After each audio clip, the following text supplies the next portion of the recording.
Good morning students. In the previous video we had seen about the basic concepts of your operational amplifier, the block diagram of your operational amplifier.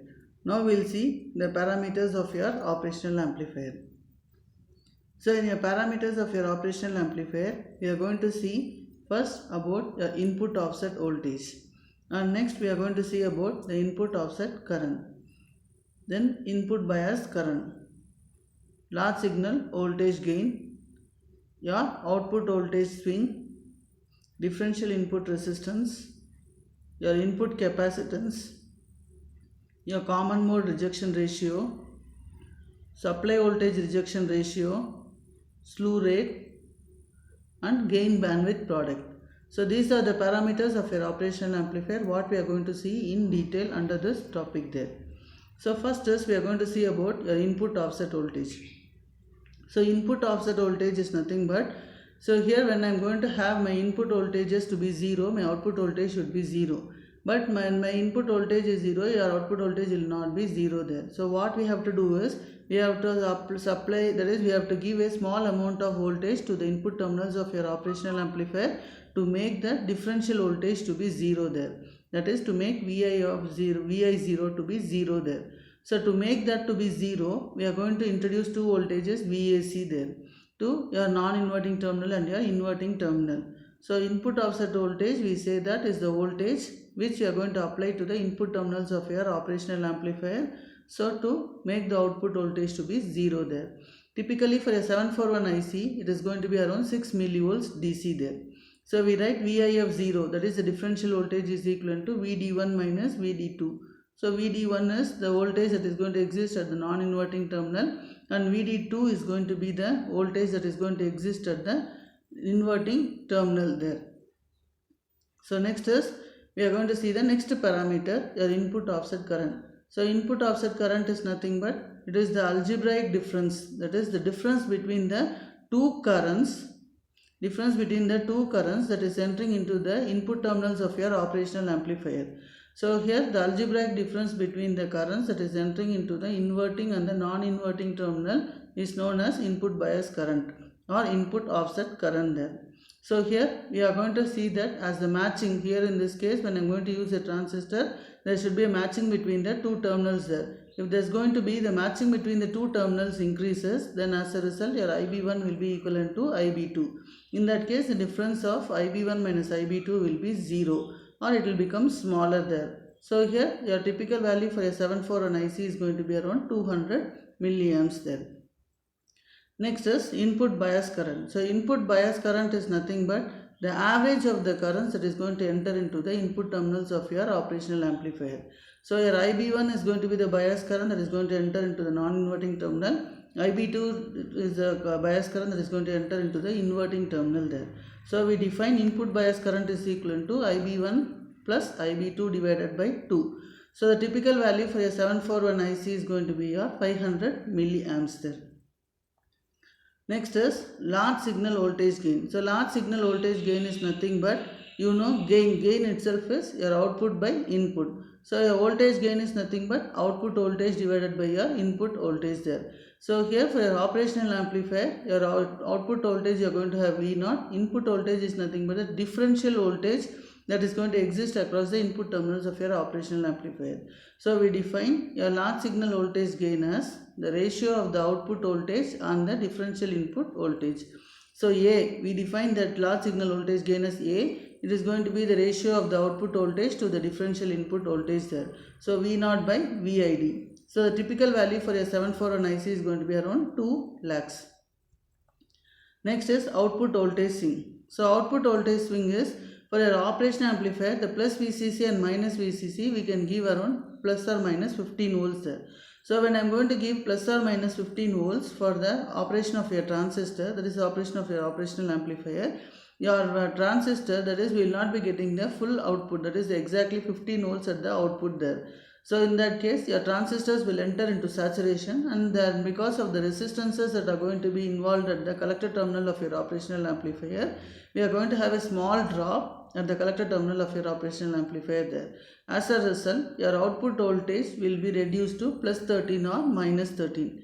So your output voltage swing is, if I give the input volt, that is the voltage plus VCC and minus VCC as plus or minus 15 volts, the output will be saturated and it will give an output voltage of plus 13 or minus 13 volts. Next is your differential input resistance Ri. So differential input resistance Ri is nothing but the resistance that is going to exist across the input terminals of your operational amplifier. So here the point at this point is going to be called as your differential input resistance there. So we can say that the differential input resistance is nothing but the resistance that is going to be measured at one terminal, making the other terminal at the ground. So with the other terminal at the ground potential, we are going to measure what is going to be the voltage at the other terminal.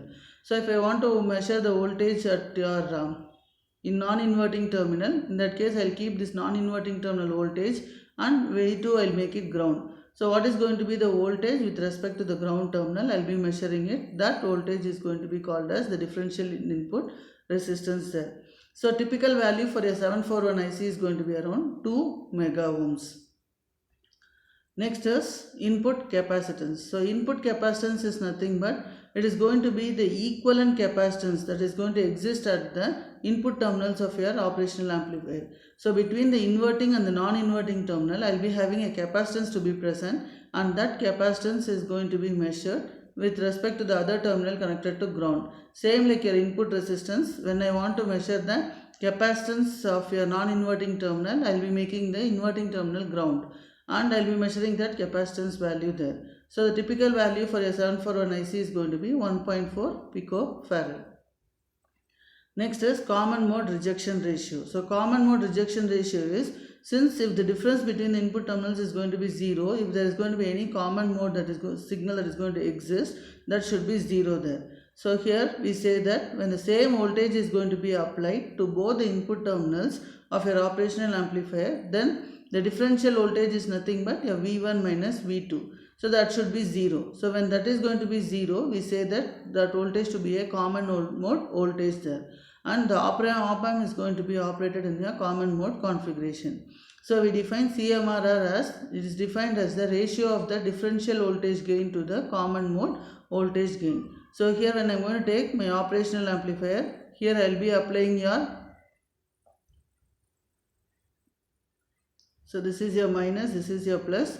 I am going to apply the same voltage here, your V1 and V2. If these voltages are going to be same, then in that case a common mode voltage is going to exist across these two terminals. Common mode voltage exists across these terminals, then we can say that op-amp is going to operate in your common mode configuration. So we can define your CMRR as AD by ACM.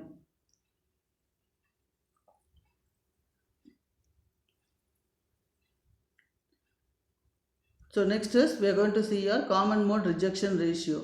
So this is your circuit for your common mode rejection ratio. Same signal is going to be given to both your inverting and non-inverting terminals, and we are going to measure what is going to be the output there. So here next is your supply voltage rejection ratio. So supply voltage rejection ratio is the change in your input offset voltage. So suppose if I am going to have your supply voltage, I am going to give to your operational amplifier, that is your plus VCC and minus VCC. Because of the variations in your power supply voltage, if there is going to be a variation in the input offset voltage, then we call it as your supply voltage rejection ratio. So we define it as your change in your op-amp's input offset voltage, ratio of the change in input offset voltage caused by variations in your supply voltage is going to be called as your supply voltage rejection ratio. It is going to be expressed in terms of microvolts per decibels. So microvolts per volts, or it can be expressed in terms of decibels there. So generally for a 741 IC, it is going to be around 150 microvolts per volt. So supply voltage here, in this case we say that this is going to be your V in voltage. If there is going to be a variation in your supply voltage, my input offset voltage will also vary. So here in this case, your V in is going to vary like this, means your V out will be equivalent to your 2 into V in, because this is going to be in your non-inverting configuration. So non-inverting configuration means my output will be 1 plus gain is going to be your, so my V out is going to be 1 plus gain is going to be RF by R1 into V in. So you know that RF value, that is RF is nothing but R2. So that is going to be, so this we can name it as your RF, and this is going to be your R1. So 1 divided by 1 is going to be your 2 here. So in this case we define your V out is equivalent to 2 into V in. So here whatever is going to be the V in voltage, that I am going to get it multiplied by 2 there. So here if there is going to be any variation in your supply voltage, the input offset voltage should also be varied correspondingly there. So next is we are going to see the slew rate. So slew rate is nothing but it is going to be defined as the maximum rate of change of output voltage with respect to time. So in this case it is going to be expressed as volts per second. So why it is volts per second is your maximum rate of change of voltage. So here we are V naught. I am going to have, it is the unit for voltage is nothing but V, and the voltage per second is going to be microseconds. So it is volts per microseconds there. So suppose if I am going to have any variation in input voltage, the same variation I will be getting it at the output voltage. So in this case the slew rate will not be affected at lower frequencies there. So here in this case the slew rate will not be affected. So when I am going to go for a higher frequencies, if I am going to give a square waveform, my output will not be a perfect square waveform. Instead I will be getting a triangular waveform. That later on you will be studying. So at present just you know that the definition for slew rate is nothing but the maximum rate of change of output voltage with respect to time, and it is going to be expressed as volt per microsecond. Next is gain bandwidth product. So gain bandwidth product is nothing but the bandwidth of the op-amp where the gain is going to be constant, or the gain is going to be 1. So here in this case the gain is going to be 1. So 1 means it is in terms of decibels, if you see it is 20 log of 1, it is 0 decibels there. So when the gain is going to be 1, what is going to be the frequency I am going to see? That is nothing but 1 megahertz. So when it is going to be 1 megahertz, we call this as your gain into the bandwidth. At this bandwidth your gain reduces by less than 1 there. So here in this case we say that the gain bandwidth product is nothing but the product of your gain into your bandwidth, where it is going to be around 1 megahertz is going to be the gain bandwidth product. So here we know that it is your gain of your op-amp is going to be, your gain bandwidth is, gain of the op-amp is going to be A into bandwidth. So here the gain value is going to be 1, is going to be the gain value there. Bandwidth is around 1 megahertz. So we can see that 1 megahertz there. So 1 into 1 megahertz is going to be your, for a 741 IC it is going to be 1 gain bandwidth product. Next is offset voltage adjustment range. Offset voltage adjustment range is, as I said earlier, if my input voltage is going to be 0, my output voltage should also be 0. But in the practical case, if the input voltage is 0 also, I will not be getting output voltage to be 0 there. So here in this case what I can do is, between a pin number 1 and 5, I will be connecting a potentiometer and varying that potentiometer in such a way that the output voltage is going to be 0 and my input voltage is 0 there. That is called offset voltage adjustment. So the offset voltage adjustment is going to be in the range where we are going to adjust that potentiometer of value of 10k watt is going to be used there between your pin number 1 and 5. So the offset voltage adjustment range is going to be around plus or minus 15 volts. So the basic concept is, when my input voltage is 0, my output voltage should be 0, but it will not be 0 due to the practical conditions. So as a result what we are going to do is, between a pin number 1 and 5, I am going to connect a 10k potentiometer. By varying the potentiometer, I can see that my output voltage is going to be 0 and my input voltage is 0 there. So the offset voltage range is going to be plus or minus 15 millivolts. So this is what we have connected here. Between a pin number 1 and 5, I am going to connect a 10k pot, and using this power supply minus VCC, I am going to vary this potentiometer there. So the wiper of the potentiometer will vary in such a way that my output voltage is going to be 0 when the input voltage is 0. Next is input voltage range. So input voltage range is when same voltage is going to be applied to both the input terminals, the voltage is going to be called as your common mode voltage. So what we had seen previously, and we say that the op-amp is going to be operated in your common mode configuration. So here the range of your common mode voltage for your 741 IC is going to be plus or minus 13 volts maximum. So here this common voltage is going to be applied to both the input terminals. It can be high as plus 13 volts, or I can give a low of minus 13 volts there. So without disturbing the proper functioning of your operational amplifier, I can give either plus 13 or minus 13 volts as the input. Next is the characteristics of your ideal operational amplifier. So we said that your operational amplifier is going to have a high gain, that is your infinite voltage gain A. So around 2 lakhs, it is going to be more than that is your voltage gain there. And the input impedance or the input resistance of your operational amplifier is also going to be very high. That means infinite input resistance. If the input resistance Ra is going to be very high, it can drive any signal source there. Or as a result, there is going to be no loading of the previous stage of the circuit there.